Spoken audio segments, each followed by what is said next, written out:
चलो हो गए क्या सब लोग ज्वाइन।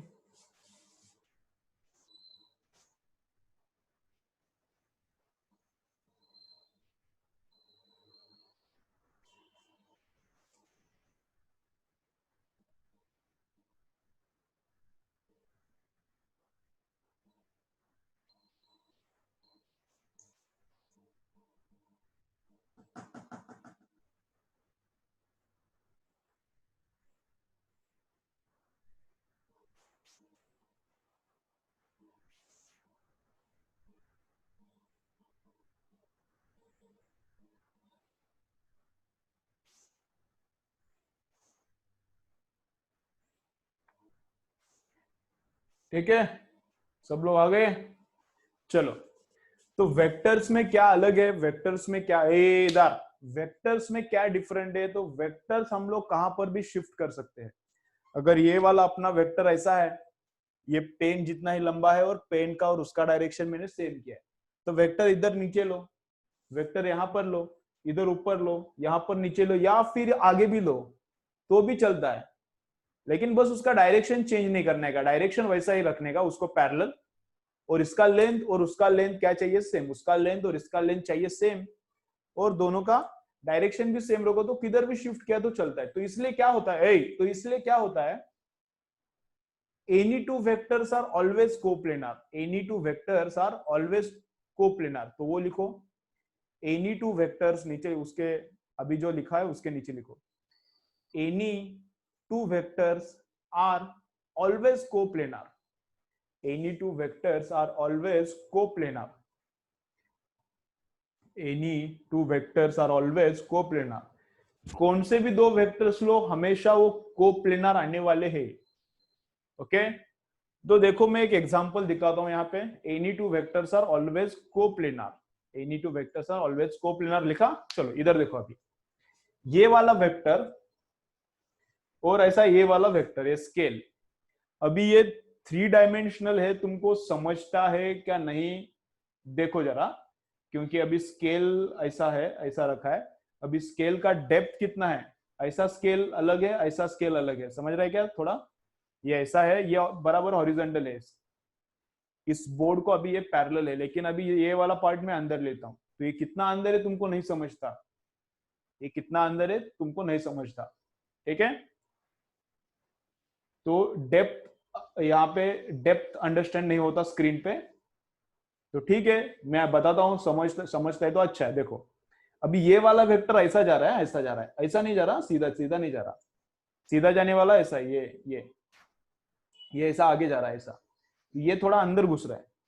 तो ये वाला वेक्टर और ये वाला वेक्टर कोप्लेनर है क्या, देखो दिखाता हूं मैं, ये कोप्लेनर ही रहता है। तुमको लगेगा इसमें से और इसमें से एक प्लेन कैसे जाएगा, इसमें से और इसमें से एक प्लेन कैसे जाएगा। तो ये वाला वेक्टर हम लोग ऐसा शिफ्ट कर सकते हैं, देखो ऐसा शिफ्ट कर सकते हैं, किधर भी शिफ्ट करो, इसको किधर भी शिफ्ट करो। तो इसको मैंने ऐसा शिफ्ट किया, देखो अभी पैरेलल दिख रहा है, पेन और वो बोर्ड पे जो वेक्टर है वो, तो दोनों पैरेलल है। तो पेन इधर मैंने शिफ्ट किया, पेन यहां पर शिफ्ट किया, तो पेन और बोर्ड पे जो वेक्टर मैंने ड्रॉ किया है, पेन और बोर्ड पे जो मैंने वेक्टर ड्रॉ किया है, दोनों क्या है, सेम ही वेक्टर है। तो उसी वेक्टर को मैंने शिफ्ट करके यहां पे लाया है। तो अब इसमें और स्केल में से एक ही प्लेन जा सकता है, इसमें और स्केल में से एक ही प्लेन जा सकता है। देखो कैसा प्लेन जा सकता है, अभी समझता है क्या, देखो तुमको ये गिर गया सब, ये तुमको समझता है कि देखो जरा थोड़ा डिफिकल्ट, ऑलरेडी डिफिकल्ट है, और उसमें अपना ये सेटअप टू डायमेंशनल है, इसलिए थोड़ा और डिफिकल्ट हो जाता है। दो आंख से थ्री डायमेंशनल दिखता है, लेकिन एक आंख से क्या दिखता है, टू डायमेंशनल दिखता है। ये पता है क्या तुमको, दो आंख से, टू आईज से हमको दो आंख है इसलिए क्या दिखता है, थ्री डायमेंशनल दिखता है, डेप्थ दिखता है, डेप्थ दिखता है। लेकिन अब तुम्हारे पास तो दो आंख है, लेकिन एक आंख से ही देख रहे हो, ऐसा होता है क्यों, क्योंकि कैमरा एक ही लगा है, मैंने दो कैमरे नहीं लगाए ना, यहाँ पे एक ही कैमरा है। तो एक कैमरा मतलब एक आई जैसा रहता है, एक ही आंख से देख रहा है। तो स्क्रीन पे जो देख रहा है वो कैमरा कितने आंखों से देख रहा है, कितने लेंसेज से देख रहा है, एक लेंस से दिख रहा है। तो कैमरा को टू डायमेंशनली दिखता है, कैमरा को कैसे दिखता है, टू डायमेंशनल। थ्री डायमेंशनल अगर रिकॉर्डिंग करना है, थ्री डायमेंशनल मूवी बनाना है, थ्री डायमेंशनल मूवी बनाना है तो थ्री डायमेंशनल रिकॉर्डिंग करना है तो क्या चाहिए, दो कैमरेज लगते हैं। जैसे आंख रहता है क्या, इधर एक कैमरा और इधर एक कैमरा, तो वैसे दो कैमराज रहते हैं, एक ही जगह पे दो कैमराज लगते हैं इतने डिस्टेंस पे। और इधर ये कैमरा, ये आंख मतलब ये कैमरा से जो शूटिंग होता है और ये कैमरा से जो शूटिंग होता है उनको सुपर इम्पोज करते हैं, उन दोनों इमेजेस को एक दूसरे पे डालते हैं तो थ्री डायमेंशनल दिखता है। अभी अपना एक ही कैमरा है तो टू डायमेंशनल दिखेगा। ओके चलो छोड़ो उसको, ये देखो अभी तो क्या है, ये वाला वेक्टर यहां पर है, ये वाला वेक्टर बोर्ड पे है, तो ये दोनों कोप्लेनर रहते हैं क्या, रहते हैं। तो ये मैंने उठाया यहां पर लाया और इन दोनों में से अभी एक ही प्लेन जाता है, देखो इन दोनों में से अभी ये एक ही प्लेन जाता है, ऐसा इन दोनों में से ऐसा एक ही प्लेन जाता है, देखो जाता है क्या। तो ये दोनों क्या है, कोप्लेनर। तो कौन से भी आता जाग आली, तो कौन से भी, चलो तो कौन से भी दो वेक्टर्स, कौन से भी दो वेक्टर्स ऑलवेज कोप्लेनर रहते हैं, any two vectors are always coplanar, ठीक है ना, any two vectors are always coplanar. आता जागली क्या, सो रहा था का अब तक फिर, ठीक है। तो कोप्लेनर लिखा, लेकिन कौन से भी तीन वेक्टर्स कोप्लेनर नहीं रहते, कौन से भी तीन वेक्टर्स कोप्लेनर नहीं रहते। अब इस पे ज्यादा न्यूमेरिकल्स नहीं आते इसलिए एकदम डिटेल में एक्सप्लेन नहीं करता मैं, ठीक है। निगेटिव वेक्टर मतलब क्या रहता है, अभी वो ऑलरेडी बोल दिया मैंने, एंटी पैरेलल पैरेलल में ये बोल दिया। कांचन का डाउट था तो उसमें मैंने बोल दिया निगेटिव वेक्टर्स। कांचन वैसे लड़का है, सब लोग याद रखो, मुझे भी थोड़ा डाउट आ रहा था लेकिन उसने खुद ने बताया मुझे तो मुझे पता चला, ओके, नहीं बाकी लोगों को पता नहीं तो याद रखो। तो निगेटिव वेक्टर्स, तो निगेटिव वेक्टर क्या है, निगेटिव वेक्टर मतलब उसका डायरेक्शन उल्टा रहता है। ये वेक्टर अगर पी बार है तो माइनस पी बार का डायरेक्शन कैसा रहेगा, उल्टा रहेगा। निगेटिव वेक्टर डायरेक्शन उल्टा, मैग्नीट्यूड उतना ही, डायरेक्शन उल्टा और मैग्नीट्यूड उतना ही, निगेटिव वेक्टर ऐसा रहता है, ठीक है। तो वेक्टर्स में निगेटिव का मीनिंग क्या रहता है, वेक्टर में निगेटिव का मीनिंग क्या रहता है, डायरेक्शन उल्टा, ठीक है। चलो फाइनल लिखो, काम हो गया, फाइनल लिखो, टाइप्स हो गए। फिर निगेटिव वेक्टर लिखो,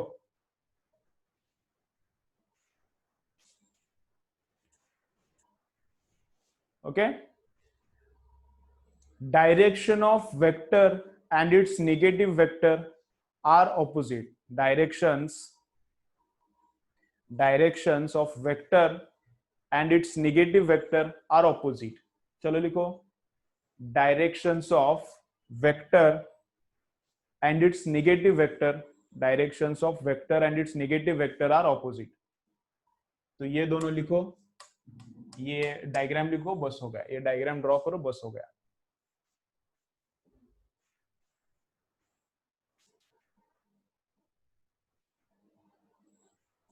ओके ठीक है, चलो हो गया ये।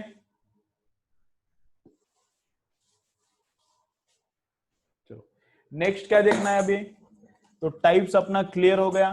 टाइप्स के बाद क्या देखना है अभी, टाइप्स के बाद क्या देखना है,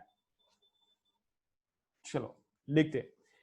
नेक्स्ट लिखो मैग्नीट्यूड ऑफ वेक्टर। चलो ये फाइनल आज का देखते हैं, उसके बाद बंद करेंगे। लिखो एक थोड़ा न्यूमेरिकल्स का देखेंगे, अभी न्यूमेरिकल्स चालू हो गया, अभी ये थेरी थेरी खत्म सब, अभी न्यूमेरिकल्स चालू हो गया आज, अभी से इसके बाद तो अभी मजा आएगा, ठीक है। चलो लिखो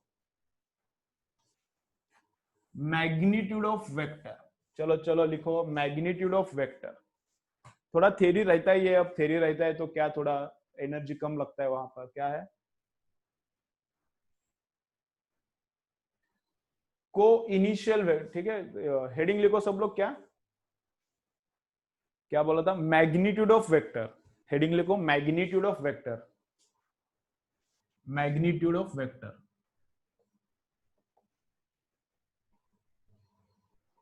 को इनिशियल वेक्टर मतलब एक ही जगह पे स्टार्ट होने वाले वेक्टर। डाउट एक आया है क्या, को इनिशियल वेक्टर मतलब क्या रहता है, को मतलब एक ही जगह पे, और इनिशियल, को इनिशियल मतलब एक ही जगह पे स्टार्ट होने वाले, को इनिशियल मतलब एक ही जगह पे स्टार्ट होने वाले।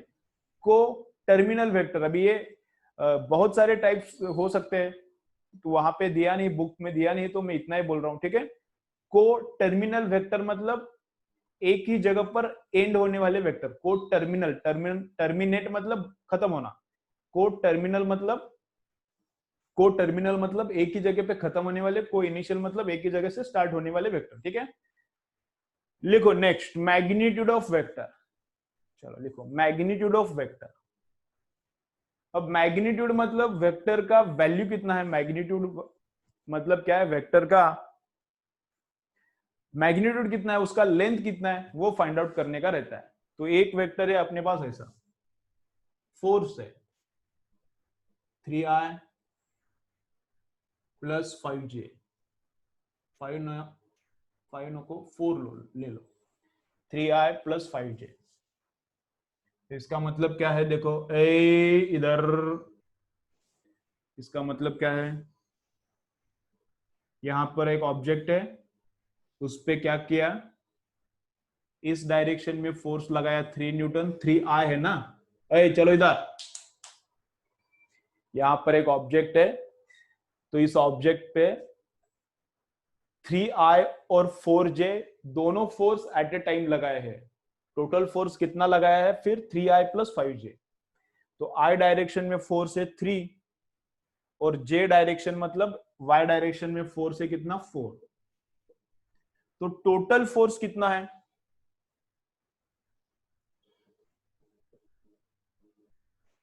तो टोटल फोर्स कितना है, इधर 3 न्यूटन काम कर रहा है, इधर 4 न्यूटन काम कर रहा है, तो टोटल फोर्स कितना है, ये दोनों मिलके फोर्स कितना हो गया, तो दोनों मिलके 7 नहीं होता, इधर 3 न्यूटन काम कर रहा है, इधर 4 न्यूटन काम कर रहा है, तो टोटल फोर्स कितना काम कर रहा है, ये फोर्स टोटल मतलब इसका कीमत कितना है, ये कितना न्यूटन का है, वो 4 प्लस 3 7 नहीं होता। तो वो कैसे निकालने का, तो वो ऐसे निकालने का रहता है,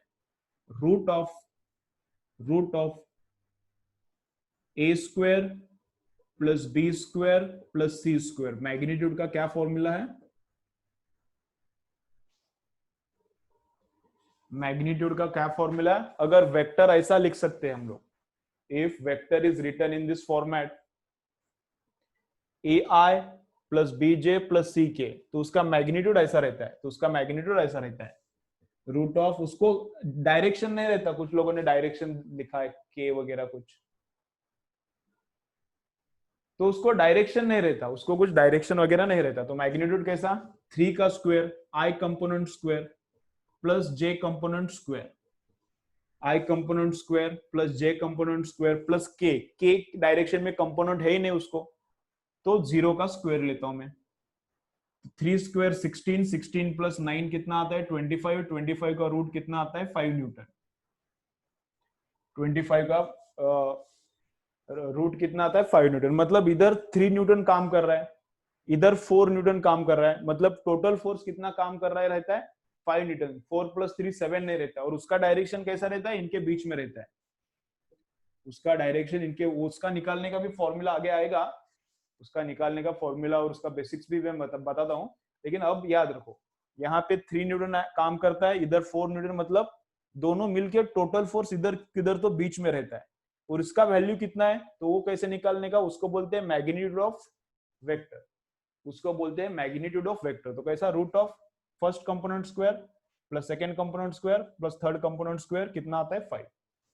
चलो वेक्टर लिखो, उसका मैग्नीट्यूड लिखो, चलो चलो सब लिखने का, वेक्टर लिखो, उसका मैग्नीट्यूड का फॉर्मूला लिखो, ये लिखो, यहां से चालू करो, ऐसा लिखो, और डायग्राम भी बाजू में ड्रॉ करो, डायग्राम भी ड्रॉ करो, ठीक है। और मैग्नीट्यूड को क्या बोलते हैं, mod of F bar, magnitude को कैसा बोलते हैं, मॉड ऑफ एफ बार, ठीक है। चलो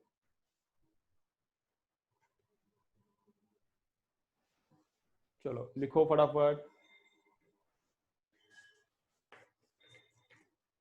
सबको पहले से ही कैसे आता है, अरे सब लोग ज्यादा ही होशियार लग रहे हैं इधर, पहले से ही आंसर बोल रहे हैं मेरे को।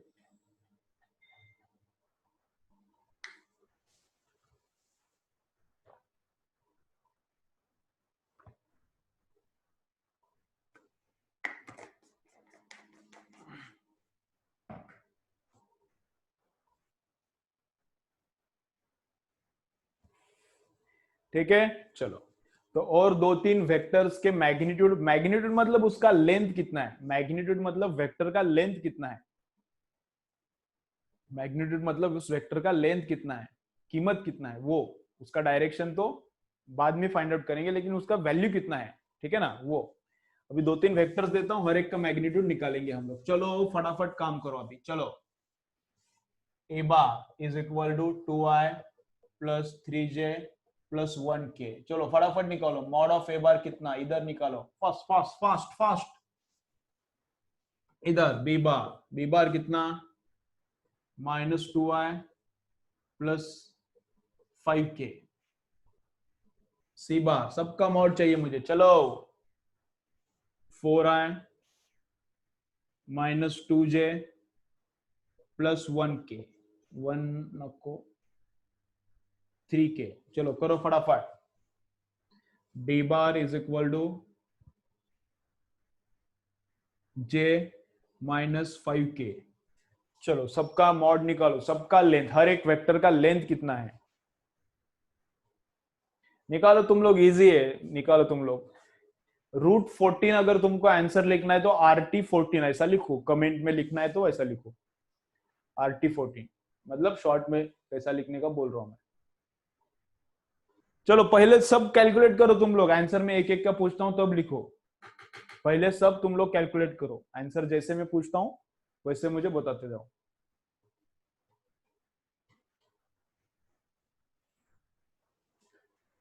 चलो चलो चलो चलो।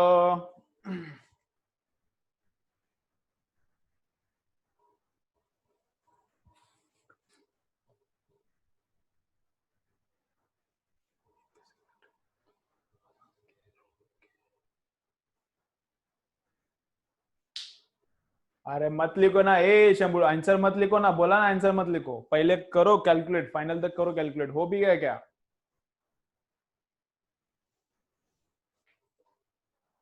चलो तो पहले का बोला आंसर कितना है, √14 तो सबने बता दिया। तो 2 का स्क्वायर कितना है 4, 3 का स्क्वायर कितना है 9, प्लस 1 का स्क्वायर कितना है 1, तो 9 प्लस 1 10, 10 √14। तो पहले वाले वेक्टर का लेंथ कितना आता है, उसका मैग्नीट्यूड, उसका कीमत कितना है, वेक्टर का कीमत कितना है 14 है, √14। चलो दूसरा वाला करो, सब सिंपल सिंपल है इसमें। मॉड ऑफ बी बार, ज्यादा होशियार मत समझ। हाँ आंसर अगर आ गया तो ज्यादा होशियार मत समझो अपने आप को, ठीक है, नहीं लेकिन नहीं आया तो तुम लोग शायद पागल हो। ओके, आना चाहिए सबको, आना चाहिए, एकदम इजी है, फालतू है, इतना तो आना ही चाहिए, नहीं तो साइंस मत लो। चलो मॉड ऑफ बी बार, चलो कितना, √29, √29 आ रहा है क्या, √2 का स्क्वायर, √2 स्क्वायर 4, और 5 स्क्वायर 25, 25 प्लस 4 कितना 29, सब सिंपल सिंपल है। मॉड ऑफ सी बार, चलो बोलो कितना, ऐसा ही लिखने का उसको, उसका लिखने का तरीका ऐसा रहता है, मॉड ऑफ सी बार मतलब उसका लेंथ, उसका लंबाई, उसका मैग्नीट्यूड कितना, तो √14, तो ये 25 और ये वापस उतना ही आता है क्या, √29 आता है शायद, देखो कितना आता है, रिपीट होता है √29, ठीक है ना। लिखते जाओ, कमेंट करते जाओ, कमेंट करते जाओ। ऑलरेडी किसी ने आंसर बोल दिया वही, तो फिर भी कमेंट करते जाओ। कमेंट क्यों करने का, एक्टिविटी चेंज होता है, देख रहे हो फिर एक्टिविटी चेंज होता है, एक्टिविटी चेंज होता है तब क्या होता है, मेटाबॉलिज्म रेट बढ़ता है, नींद जाती है, इसलिए कमेंट करने का। चलो करो इधर, mod of D bar, mod of D बार कितना, √26, तो 5 का स्क्वायर 25 और इसका 1 का स्क्वायर 1, तो √26, ठीक है, ठीक है, ओके बस हो गया। अगर इसका ये मीटर वाला है, अगर ये डिस्प्लेसमेंट है, चलो इधर एक मिनट, चलो चलो चलो चलो इधर, अगर ये डिस्प्लेसमेंट है तो इसका यूनिट मीटर रहेगा हर एक का, तो इसका भी यूनिट मीटर रहेगा। अगर ये फोर्स है, इसका यूनिट न्यूटन रहेगा, तो इसका भी यूनिट न्यूटन रहेगा। अगर ये एक्सेलरेशन है, ये एक्सेलरेशन है, सी बार अगर एक्सेलरेशन है मीटर पर सेकेंड स्क्वायर, तो हर एक का यूनिट मीटर पर सेकेंड स्क्वायर, इसका भी यूनिट √29 का भी यूनिट मीटर पर सेकेंड स्क्वायर आता है, ठीक है ना, इसका यूनिट और इसका यूनिट सेम ही रहता है, ठीक है। ओके चलो, आज का क्लियर क्या सबको? कमेंट बोलो, कमेंट में बोलो आज का क्लियर है क्या? कोई डाउट है तो सेंड करो, क्लियर है तो एस बोलो, डाउट है तो डाउट भेजो। आज का क्लियर है क्या? क्या सब सिंपल सिंपल ही हुआ है आज? ठीक है चलो, तो कल का प्लानिंग कैसा है? अरे चलो इधर, कल का प्लानिंग कैसा है? कल पेपर लॉग पे और किस पे पेपर है? वेक्टर पे। वेक्टर्स पे ज्यादा न्यूमेरिकल्स रहेगा, लॉग पे कम रहेगा। संडे ऑफ, मंडे से वापस स्टार्ट करेंगे हम लोग, ठीक है? संडे ऑफ रहेगा, मंडे से रिपीट स्टार्ट करेंगे। क्या बोल रहा है?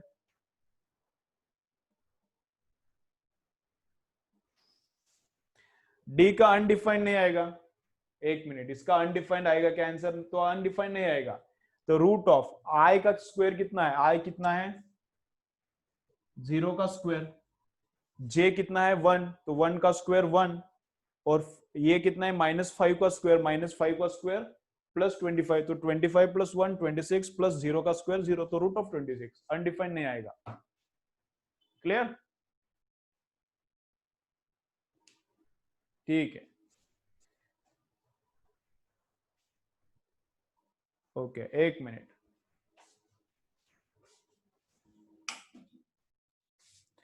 देखो डाउट पूछना है तो रुको, जिनको डाउट्स नहीं है जा सकते हो, ठीक है? आज क्या देखा, एक इंपॉर्टेंट रिवाइज करता हूँ फिर जाओ, एक ही मिनट है। आज क्या देखा इंपॉर्टेंट? एक ही देखा है, मैग्नीट्यूड निकालने का। तो मैग्नीट्यूड कैसा निकालने का? Root of A square plus B square plus C square, बस इतना ही आज देखा इंपॉर्टेंट। बाकी कुछ सिंपल सिंपल देखा है। लेक्चर हो गया। जिनको डाउट है रुको, जिनको डाउट नहीं है जा सकते हो। कल पेपर है, संडे ऑफ रहेगा, मंडे वापस लेक्चर स्टार्ट, राइट?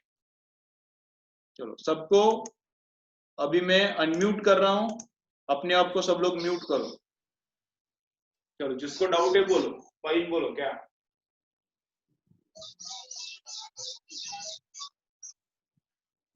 बाकी लोग म्यूट करो जिनको कुछ बोलना नहीं है।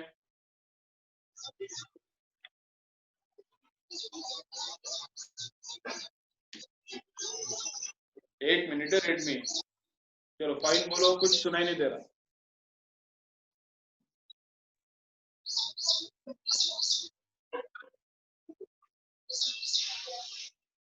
हाँ अनम्यूट है ना, अनम्यूट किया है, सबको अनम्यूट किया है मैंने। अपने आप को भी अनम्यूट करो तुम लोग,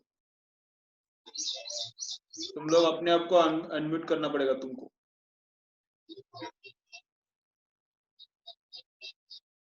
और अनम्यूट किया है सबको।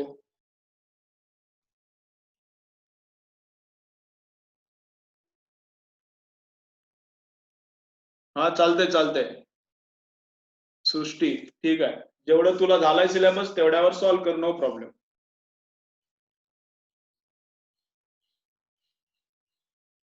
अरे म्यूट किया, अनम्यूट किया ना अभी।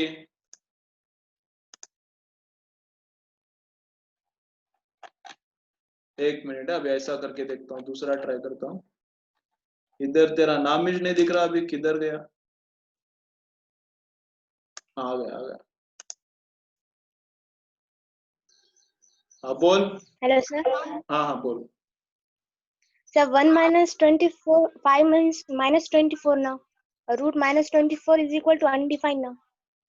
नहीं नहीं, -24 किधर आएगा? -5 का स्क्वायर प्लस ही आएगा ना। आई क्या है? आई कंपोनेंट 0 है। जे कंपोनेंट, जे के पास में कितना है? 1 है। और के का कंपोनेंट क्या है? -5 है ना, तो -5 का स्क्वायर, -5 का स्क्वायर तो +25 आता है, -25 नहीं आता। क्लियर? हाँ सर क्लियर। चलो और किसको बोलना है बोलो ये।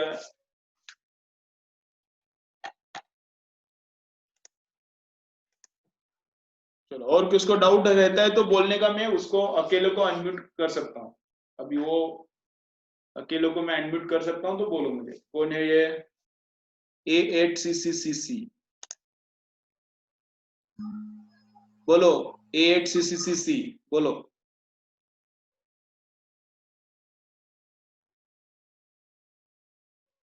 हैंड रेज किया, ऐसे हैंड रेज किया क्या? बोलो कौन है? A8 सी सी सी सी सी सु सु सु सु। किसको डाउट है तो बोलो, मुझे अनम्यूट करता हूं। ठीक है,